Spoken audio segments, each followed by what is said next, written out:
The history of Back to the Future in video games has not been a pretty one. And so my mandate to Telltale when they said we're going to do Back to the Future is this game cannot suck eggs. I was aware of his frustration at previous attempts at making a game. Definitely, like the first time we met, we talked about that. You know, with Telltale, our process starts with the story and the characters, and we apply the story mechanics later. And I think that people were really excited about the potential of where this could go because we really want to protect the license. And, you know, also for us, like getting Bob Gale's sign off was everything. There's never going to be a Back to the Future Part 4. We're not doing that.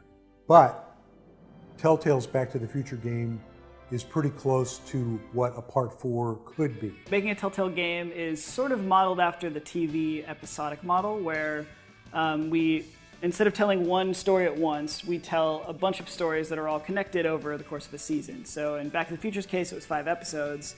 So first we figure out like the really rough story arc, and that's kind of where everything starts. We would have roundtable meetings with the Telltale guys would come down to LA. We got to talking about things. I proposed that we go back into Doc Brown's youth because this was an idea that Bob Zemeckis and I had way early on when we were trying to figure out what Back to the Future Part 2 was going to be about. And instantly, like all of the fans in the room just went, yeah, that's why we should do this. That's the story we want to tell and explore. And then it was all just a matter of, okay, well, we have this basic idea. How do we get the player involved? What is, you know, obviously we want it to be a Doc and Marty story. That was kind of the core of what the films are. And so we started there, came up with the problem for the whole series of Doc getting stranded back in time. Then we go in and start actually kind of creating the concept art. I remember seeing that first Marty sketch was another key moment in the process where we're like, okay, that's the thing we were most worried about in this production. We've got that figured out, now we can move on. Well, the best part of the Telltale guys on the game were they were huge fans of the movie and they wanted to get it right. They wanted really to be true to the spirit of Back to the Future. Another like really important part of the process for us was getting the actual actors from the movie to be involved. From the very get-go, when the game was first pitched, we said we have to get Christopher Lloyd. If we're going to be doing Doc Brown in a huge speaking role, it's got to be right. I think it's great. What a fabulous idea. It's certainly timely. I mean, video games are hot, and this is great material. I mean, it should be a lot of fun. Great Scott! Having Tom Wilson come back for some voiceover now is rad. Tom as Biff, episode 103, take 1. You're lucky your old man's here, butthead! I feel like that guy is just one of the huge parts. Like, you can't have a Back to the Future game without Biff. He moves his neck more. He uses his jaw more than I do.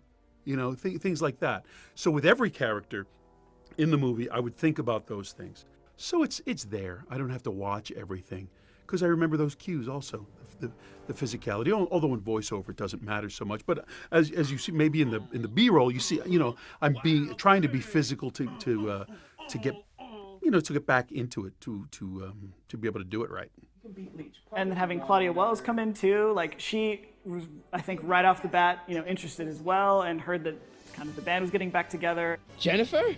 What the hell? The coup of all coups was getting Michael J. Fox to participate and be the voice of one of the McFly ancestors. Well, yeah, so when we were trying to get all the cast together, we spoke with Michael J. Fox, but due to time commitments, couldn't be, you know, full-time like we needed him. But we got him to do the cameo, which was awesome. And I almost feel like that was almost a cooler use of him nowadays. But then the search turned to how do we find someone to do a Marty who can just come in and be our main character, and it was a really big worry for a while. I voiced Marty McFly in Back to the Future, the game. That is what I did.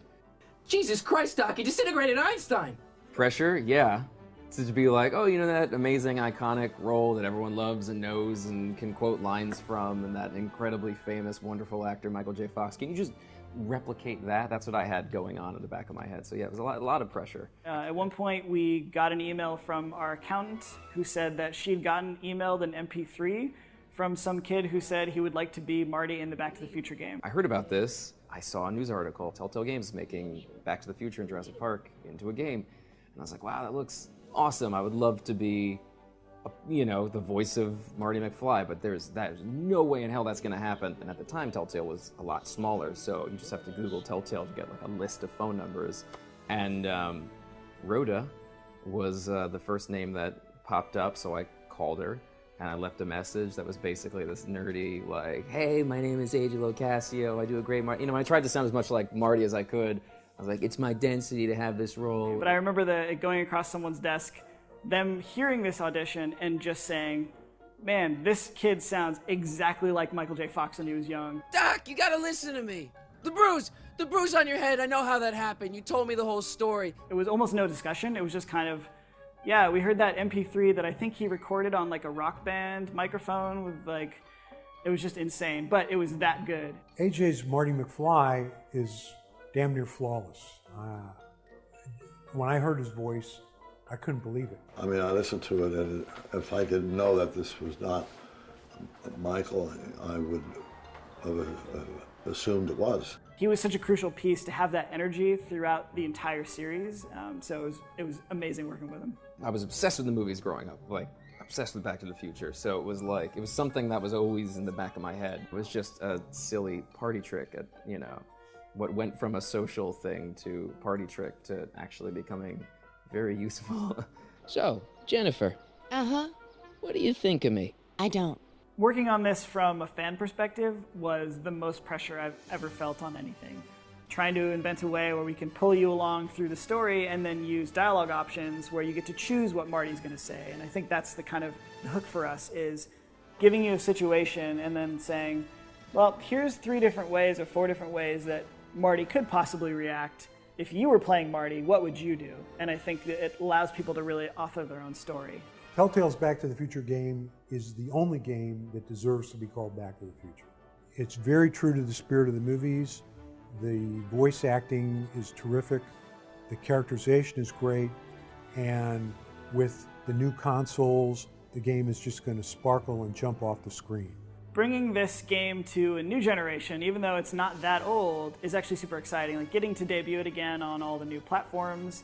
Telltale's got a lot bigger of a fan base now, and there's a lot of people who probably didn't know that we made this game.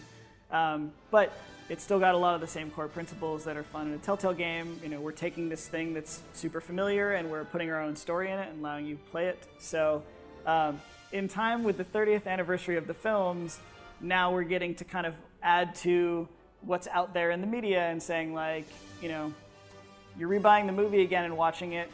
Here's a game you might enjoy as well. And it kind of, watch the movies first, get back the nostalgia, and then right after the movie ends, you can pop in the game and continue the story from there.